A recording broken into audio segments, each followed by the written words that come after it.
మీరు ప్రజలని డైవర్ట్ చేయడానికే మాట్లాడుతున్నారు. మీ నాయకులు మీ కూటమి ప్రభుత్వం ఏమి సంక్షేమం ఇస్తామని ఏం చేస్తున్నారు?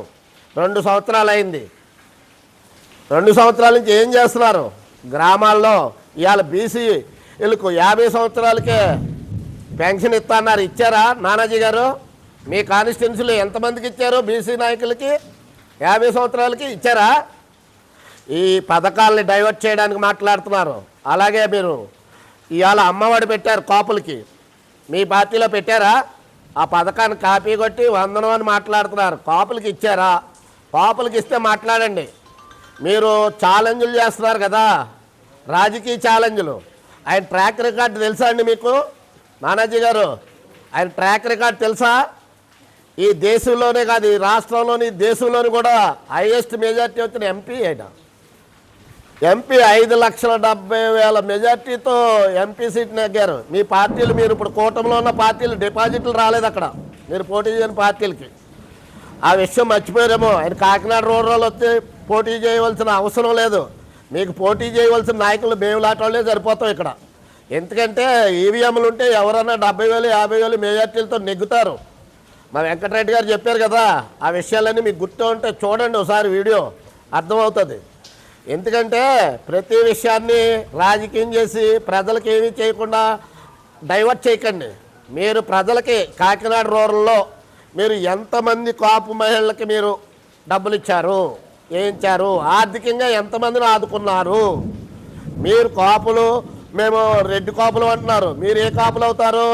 మీరు ఇప్పుడున్న కాపులు ఏ కాపులు అవుతారు? మీరు చౌదరి కాపులా? మీరు చౌదరి కాపులా?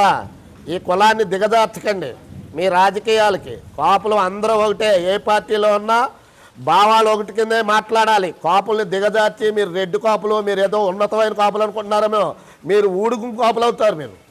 మీరు కమ్మలకి చేసే ఊడుగు కాపులు మీరు చేసేది. మేము ఊడుగు ఉద్యోగం చేయలేదు. మా నాయకుడు సింగిల్గా వెళ్తున్నాడు, సింగిల్గా మమ్మల్ని నడిపిస్తున్నాడు. మేము నిబద్ధతతో వెళ్ళి మేము ప్రజలకు సేవ చేయడానికి, ప్రజల మన్నలు పొందడానికి మేము ఈరోజు రాజకీయాల్లో ఉన్నాం. మీరు ఏం చేశారండి? ఈ గ్రామాల్లో ఏం చేశారు? మీరు చేసిన అభివృద్ధి ఏంటి? 2 సంవత్సరాల నుంచి ఎవరికైనా ఇచ్చారా? ఏండి మీరు 2 సంవత్సరాల నుంచి ఇల్లు పట్టాలు ఇస్తున్నా అన్నారు కదా, 3 సెంట్లు ఎక్కడ పోయాయి? ఎప్పుడు ఇస్తారు? ప్రజలకు ఇచ్చి అవన్నీ ఇవ్వండి, ఇచ్చి చెప్పండి. అంతేగాని వైఎస్ జగన్మోహన్ రెడ్డి కాకినాడ రూరల్ వచ్చి పోటీ చేయి, వైఎస్ జగన్మోహన్ రెడ్డి 151 సీట్లు నెగ్గించుకున్న నాయకుడు. మనం ఇక్కడే డేకిలాడాం, 2 సార్లు డేకిలాడితే 3వసారి ఈవీఎంలు ఉపయోగపడ్డాయి, మనం నెగ్గాం. అంత మించేం కాదు. కొంచెం ఏదన్నా వందాతనంగా గౌరవంగా మాట్లాడడం ఉండాలి రాజకీయాల్లో. ఆ గౌరవాన్ని సంపాదించుకుని ప్రజల మన్నలు పొంది మీరు ఛాలెంజ్ చేయండి. అంతేగాని మేము 2029లో మేము ఎలాగా వస్తాం, ప్రజలు ఎలాగా మమ్మల్ని ఎన్నుకుంటారు, మీ షేర్లు ఎన్ని ఎక్కడెక్కడ ఉన్నాయో మీకే అర్థం అవ్వదు. ఆ తర్వాత అర్థమైందా అండి? కొంచెం అందరూ కొంచెం సంయమనంతో మాట్లాడి ప్రజలకు సేవలు చేయడానికి, ప్రజల్ని మంచి మార్గాన్ని తీసుకెళ్ళడానికి మాట్లాడండి. రెచ్చగొట్టి మాట్లాడకండి. మీరు నాలుకలు చీరితే చీరించేసుకోవడానికి ఇక్కడ ఎవరో లేరు. మీరు నాలుకలు చీరితే చీరించుకోవడానికి ఎవరో లేవు. నాలుకలు చాలా 2 సంవత్సరాలు చీరుతానే ఉన్నారు. ఎక్కడెక్కడ చీరారో మాకు కాపాడలేదు. ఇప్పుడు ఆ మిస్ అయిన 30,000 మంది కాపాడలేదు. ఆ 30,000 మంది గురించి కూడా ఎతకండి ఒకసారి. మీ నాయకుడు చెప్పాడు కదా 30,000 మంది మిస్ అయ్యారని. ఎక్కడ ఉన్నారో ఎతకండి, ఎతికి తీసుకొచ్చి ఇదిగోనని చెప్పండి. అది రాజకీయం అంటే. అంతేగాని నాలుకలు తీస్తాం, తాట తీస్తాం, ఒళ్ళు తీర్చేస్తాం, మాట్లాడితే అది చేస్తాం, అవన్నీ రాజకీయ నాయకుడు ఉండవలసిన పదాలు కాదు. వందగా గౌరవంగా మర్యాదగా మాట్లాడడం, మంచిగా ప్రజల మన్నలు పొందడం తెలుసుకోండి. ఓకేనా? అందరికీ నమస్కారం. నిన్న మన కాకినాడ రూరల్ నియోజకవర్గం తిమ్మాపురం గ్రామంలో కాకినాడ రూరల్ శాసనసభ్యులు శ్రీ పంతం వెంకటేశ్వరరావు గారు నిన్న ప్రెస్ మీట్ పెట్టడం జరిగింది. మాజీ ముఖ్యమంత్రి గౌరవనీయులు శ్రీ వైఎస్ జగన్మోహన్ రెడ్డి గారిని నోటుకొచ్చినట్టు మాట్లాడడం, అంతేకాకుండా నిన్న రామచంద్రపురంలో జరిగినటువంటి వైఎస్ఆర్సీపీ నాయకులు ఉన్నటువంటి కాపు నాయకులందరూ, పెద్ద వాళ్ళందరూ కూడా నిన్న ఒక సమావేశం ఏర్పాటు చేసుకుంటే ఆ సమావేశాన్ని కుక్కల మీటింగ్ అని మీరు అభివర్ణించడం చాలా దారుణం. ఇదే బొత్స సత్యనారాయణ గారు వెనకాల నానాజీ గారు గుర్తుంచుకోండి, ఇదే బొత్స సత్యనారాయణ వెనకాల చేతులు కట్టుకొని సార్ అడిగిన అని తిరిగిన రోజులు మీరు మర్చిపోయారు. తప్పండి. ఆయన వయసులు గౌరవించండి. పదవులు రాజకీయాలు అనేది శాశ్వతం కాదు. ప్రజలకి మంచి చేయండి. మీరు ప్రజల సంక్షేమ కార్యక్రమాలు చేసి అప్పుడు మాట్లాడండి. అంతేకాని ప్రజలకి ఇచ్చిన హామీలన్నీ పక్కన పెట్టేసి ప్రజలు ఎక్కడ మిమ్మల్ని ప్రశ్నిస్తారని భయపడి ఈరోజు జగన్మోహన్ రెడ్డి గారిని, అదేవిధంగా మా బొత్స సత్యనారాయణ గారిని, తోట త్రిమూర్తులు గారిని, పేరు నాని గారిని వాళ్ళని ఏదో వ్యక్తిగతంగా మీరు విమర్శ చేయడం పద్ధతి కాదు. కూటమి ప్రభుత్వంలో మేమంతా ఇప్పుడు కూడా వాళ్ళు ఒకటే ప్రశ్నిస్తాం. మేమందరూ కూడా పవన్ కళ్యాణ్ గారిని ఎవరు ఏమన్నట్లేదు. పవన్ కళ్యాణ్ గారిని కాపులు వెనక, పవన్ కళ్యాణ్ గారి వెనకాల కాపులు అందరూ వెళ్ళిపోతారు మీరు మాట్లాడుతున్నారే, అది ఆ విధంగా ఏ విధంగా నేను అక్కడ ఏం మాట్లాడుకోలేదు. మీరు పవన్ కళ్యాణ్ గారు మీరు కమ్మోళ్ళ వెనకాల మీరు పరిగెడుతున్నారు. అదొకటి మీరు గుర్తుంచుకోండి. ఇదే ఇవాళ పవన్ కళ్యాణ్ గారిని అలా అనేస్తున్నారు, ఇలా అనేస్తున్నారు, మీరు ఏదో మాట్లాడేస్తున్నారు, అవి చీల్ చేస్తాం, ఈ చీల్ చేస్తామని. ఇదే పవన్ కళ్యాణ్ గారు పవన్ కళ్యాణ్ గారు ఆ రోజు మాట్లాడారు. బాలకృష్ణ గారు నా తల్లిని తిట్టారు, నా కుటుంబాన్ని నిందించారు, అలాగా జనం శంకర్ నా కొడుకులని తిట్టారని మీ పవన్ కళ్యాణ్ గారు అంటున్నారే, అదే పవన్ కళ్యాణ్ గారు మీరు వీళ్ళందరూ కూడా ఇవాళ అదే బాలకృష్ణ వెనకాల మీరు తిరుగుతున్నారు ఇవాళ. అది మీరు గుర్తుపెట్టుకోండి. పవన్ కళ్యాణ్ గారు, చంద్రబాబు నాయుడు గారు వీళ్ళందరూ కూడా ఎన్నికల ప్రచారంలోకి వచ్చి అనేక సంక్షేమ కార్యక్రమాలు ఇచ్చారు. ఇవాళ పవన్ కళ్యాణ్ గారిని కూడా మేము ఎందుకు అడుగుతున్నారు, ఇవాళ వైఎస్ఆర్ పార్టీ ప్రజల తరపున మేము పోరాడుతున్నాం. అవేళ అన్నారు చంద్రబాబు నాయుడు గారు ఇచ్చిన హామీలకు కూడా నేను అమలు చేస్తానని పవన్ కళ్యాణ్ గారు అన్నారు. అందుకని ఇవాళ పవన్ కళ్యాణ్ గారు కూడా అడుగుతున్నాం. ప్రతి మహిళకు 1500 ఇస్తారు, ఎక్కడిచ్చారు మీరు? ప్రతి పేదవాడికి 3 సెంట్లు ఇళ్ల స్థలం ఇస్తున్నారు, ఆయన ఇచ్చారా మీరు? నిరుద్యోగులను కూడా మోసం చేశారు మీరు. ప్రతి నిరుద్యోగికి 3000 నిరుద్యోగ భృతి ఇస్తున్నారు, ఇచ్చారా? ఇలాగ అనేక అబద్ధాల మాటలు చెప్పి, బోటకం మాటలు చెప్పి దొడ్డిదారిన అధికారంలోకి వచ్చిన మీ కూటమి ప్రభుత్వం ఈవేళ ప్రజల తరపున మేము అడుగుతుంటే మీకు ఇంత పౌరుషం వస్తుంది. అది కాదు పౌరుషం అంటే. ప్రజల సంక్షేమాన్ని చేయండి. నియోజకవర్గంలో ఉన్నట్టు అందరికీ బాగోగులు చూడండి. అంతేగాని వాళ్ళని పీకేస్తాం, వీళ్ళ నాలుకలు చీల్చేస్తాం, అది పద్ధతి కాదు నానాజీ గారు. ఇది రౌడీ చేయడం కాదు. ఇదంతా ప్రజాస్వామ్యంలో ఉన్నాం. నాలుకలు చీల్చేసుకోవడానికి ఎవరు సిద్ధంగా లేరు.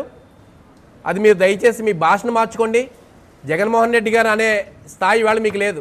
ఎందుకంటే జగన్మోహన్ రెడ్డి గారు కష్టపడి ఒక్కడే పార్టీ పెట్టి రాష్ట్రం నలుమూలల పాదయాత్ర చేసి ప్రజల సంక్షేమ కార్యక్రమాలు ఏ విధంగా అమలు చేయాలని ఆయన మాటిచ్చి మనం తెప్పిన నాయకుడిగా ఇవాళ ఉన్నారు. జగన్మోహన్ రెడ్డి గారు కుల మతాలకు వ్యతిరేకంగా మీరు అన్నారు. ఇప్పుడు అంతమాడు కులాలు కాపులు అని కులాలు పక్కన పెట్టండి పవన్ కళ్యాణ్ అన్నారు. కాపుల్ని కుల ప్రస్తావన తీసుకొచ్చింది ఎవరండి? పవన్ కళ్యాణ్ గారే కదా. గౌరవ పిఠాపురం ఎమ్మెల్యే, గౌరవ మంత్రివర్యులు పవన్ కళ్యాణ్ గారే కదా. కులభావన లేదు మీకు, ప్రాంతీయ భావన లేదు. కనీసం కులభావన చేయండి, నన్ను మా కాపు కులంలో సీఎం నన్ను చేయండి అని మీరు అన్నారు. పవన్ కళ్యాణ్ గారు అన్నారు కదా. ఇవాళ కులాల గురించి ప్రస్తావన తీసుకొచ్చింది పవన్ కళ్యాణ్ గారు. జగన్మోహన్ రెడ్డి గారు ఎప్పుడు కూడా కుల ప్రస్తావన తీయలేడు. పేద బడుగు బలహీన వర్గాలందరికీ కూడా ప్రతి ఒక్కరికి బీసీ ఎస్సీ ఎస్టీ మైనారిటీ అందరికీ కూడా కులమత వర్గాలు లేకుండా పార్టీలకు అతీతంగా అందరికీ సంక్షేమ కార్యక్రమాలు ఇచ్చిన ఏకైక నాయకుడు జగన్మోహన్ రెడ్డి గారు. అది మీరు ఇవాళ గుర్తుంచుకోండి. అంతేగాని జగన్మోహన్ రెడ్డి గారిని అనే స్థాయి మీద కాదు. జగన్మోహన్ రెడ్డి గారు పోటీ చేయవసరం లేదు. రేపు 2029లో చూద్దాం. కన్నబాబు గారి మీద మీరు నెగ్గండి. మీరు నిజంగా అంటున్నారు కదా, మీరు కాపులు, మేమంతా కాపులు, మీరు రెడ్డి కాపులు అంటారు కదా, మీరు కమ్మ కాపులా? మీరు నిజంగా రేపు పొద్దున్న ఏకంగా ఒకే పార్టీగా రండి, మీరు చూద్దాం. టీడీపీ బీజేపీ వీళ్ళందరితో పొత్తులు పెట్టుకొని మీరందరూ ఏకంగా ఒకలే పోటీ చేయక ధైర్యం లేక ఈవేళ జగన్మోహన్ రెడ్డి గారు అనే స్థాయి మీద కాదండి. దయచేసి మీ మాట తీరు మార్చుకోండి. నియోజకవర్గంలో సంక్షేమ కార్యక్రమాలు చేయండి, ప్రజలకు మంచి చేయండి. మేమంతా కూడా మీ వెనకాల ఉంటాం. ప్రజల తరపు మేము పోరాడతాం మేమంతా కూడా. అంతేగాని వాళ్ళని చీల్చేస్తాం, వీళ్ళందరూ చూస్తాం, వీళ్ళ తేల్చేస్తాం అంటే అది ఎవరో సిద్ధంగా లేరు నానాజీ గారు.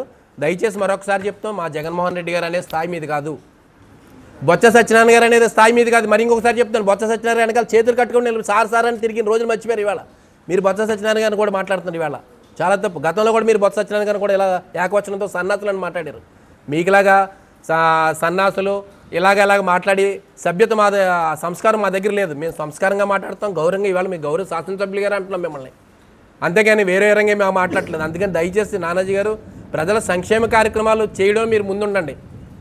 ప్రజలకు ఇచ్చిన హామీలన్నీ అమలు చేయండి. అప్పుడు మీరు శభాష్ అనిపించుకోండి. అంతేగాని తాటలు తీస్తాం, తొక్కలు తీసేస్తాం, అది కరెక్ట్ కాదు. ప్రజలు గమనిస్తున్నారు, వచ్చే ఎన్నికల్లో చూస్తారు.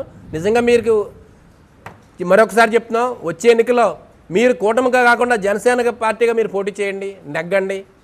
అప్పుడు మేమంతా కూడా శభాష్ ఏకంగా ఒకే నాయకు ఒక పార్టీ మీద నెగ్గారు మీరే మేము అంటాం. అంతే తప్ప కూటమి నాయకులుగా వచ్చేసి ఈవీఎంల ద్వారా అడ్డదారులు తొక్కేసి ఇవన్నీ కూడా నెగ్గడం కరెక్ట్ కాదు. దయచేసి మీ యొక్క వాక్యాలను ఉపసంహరించుకొని మా జగన్మోహన్ రెడ్డి గారిని, మా వైఎస్ఆర్సీపీ నాయకులు ఉన్నటువంటి తోట తిరుమతులు గారిని, పేరు నాని గారిని, బొత్స సత్యనారాయణ గారిని, గుడివార అమర్నాథ్ రెడ్డి గారిని, కన్నబాబు గారిని మొత్తం అందరినీ కూడా మీరు నిన్న చాలా దారుణంగా కుక్కలతో పోల్చి మాట్లాడారు. దయచేసి ఆ వ్యాఖ్యలు ఉపసంహరించుకోవాల్సిందిగా గౌరవ శాసనసభ్యులు నానాజీ గారికి ఈ మీడియా పత్రికా ముఖంగా మీకు తెలియజేస్తున్నాను. ఓకే అందరికీ నమస్కారం అండి. నిన్న కాకినాడ రూరల్ ఎమ్మెల్యే గారు అయిన పంత నానాజీ గారు మా ప్రీతమ్మ నాయకుడు జగన్మోహన్ రెడ్డి గారు ఆయన మీద అనిశ్చిత వ్యాఖ్యలు చేసి వాడు వీడంటది అన్నది చాలా దారుణమైనది. ఆయన ఒక 5 సంవత్సరాలు సీఎం చేశాడు. ఆయన వాటను ఎరగని నాయకుడు. ఆయన పట్టుకుని మా నాయకుని పట్టుకుని కాకినాడలో పోటీ చేయాలంటున్నది మాకు చాలా బాధ కలిగించింది.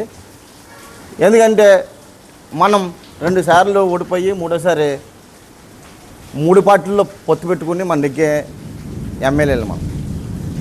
ఆయన సింగిల్గా పోటీ చేసి ఆయన ఒక సీఎం అవి స్థాయితో మీరు రూరల్లోకి రండి, పోటీ చేయండి అంటున్నది మనకే పద్ధతి కదము నా భావన.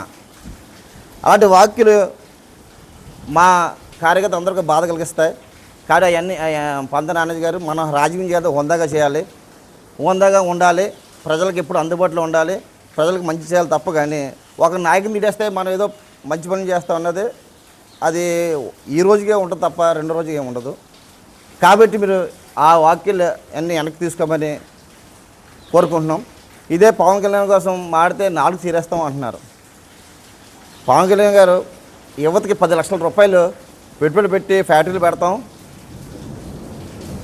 ఎన్నో హామీలు చేద్దాం అని చెప్పి ఆయన హామీలు ఇచ్చాడు. ఈ రోజున్న యువతకి ఆంధ్రప్రదేశ్లోనే రూరల్లో మీ వెనకాల తిరిగిన యువతకు కూడా ఏమైనా 10 లక్షల రూపాయలు ఇచ్చే దాఖలాలు ఉన్నాయని అడుగుతున్నా. నేను ప్రశ్న అడుగుతున్నా, మీరు 4 చేరొచ్చు తీరపో చెప్తున్నా. 10 లక్షల రూపాయలు మీరు ఎప్పుడైనా ఎవరికైనా యువతకి ఇస్తున్న హామీలు ఏమయ్యాయి? ఇంకొకటి 32,000 అమ్మాయిలు మిస్ అన్నారు. దాంట్లో ఒక్క అమ్మాయిని తీసుకొచ్చి ఇలాగా వైఎస్ఆర్లో ప్రభుత్వంలో మిస్ అయ్యారు ఇలా వీరని మీరు ఎప్పుడైనా క్షీణించగలేరా? ఇవన్నీ కొద్దిగా ఆబద్ధాలు ఆడి మీరు ఏదో నెగ్గారు, ఓకే, మీకు మంచి మెజార్టీ ఇచ్చారని అనుకుంటున్నారు రూరల్లో, ఓకే. అది ఎలా నెగ్గారు ఏంటనేది మీకు తెలుసు, మాకు తెలుసు. దానికోసం ఎక్కువ మాట్లాడడం రాజకీయం వేస్ట్. ఏదైనా సరే మనం మాట్లాడినప్పుడు హోందాగా ఉండాలి, మన చేసే పనులు ప్రజలకు ఇప్పుడు అందుబాటులో ఉండాలని నేను కోరుకుంటున్నాను. ఈరోజు కూడా పవన్ కళ్యాణ్ కులం లేదు మతం లేదంటారు. మేము మా జగన్మోహన్ రెడ్డి గారి టైంలో ఇక్కడ బీసీలు అయిన మా కన్నబాబు గారు నేను ఒక సర్టిఫికేట్ కులొస్తేనే నాకు జడ్పీ ఇచ్చారు, జడ్పీటీసీ నెంబర్గా నాకు ఇచ్చారు. అలాగే మార్కెట్ చైర్మన్గా మా కులానికి ఇచ్చారు.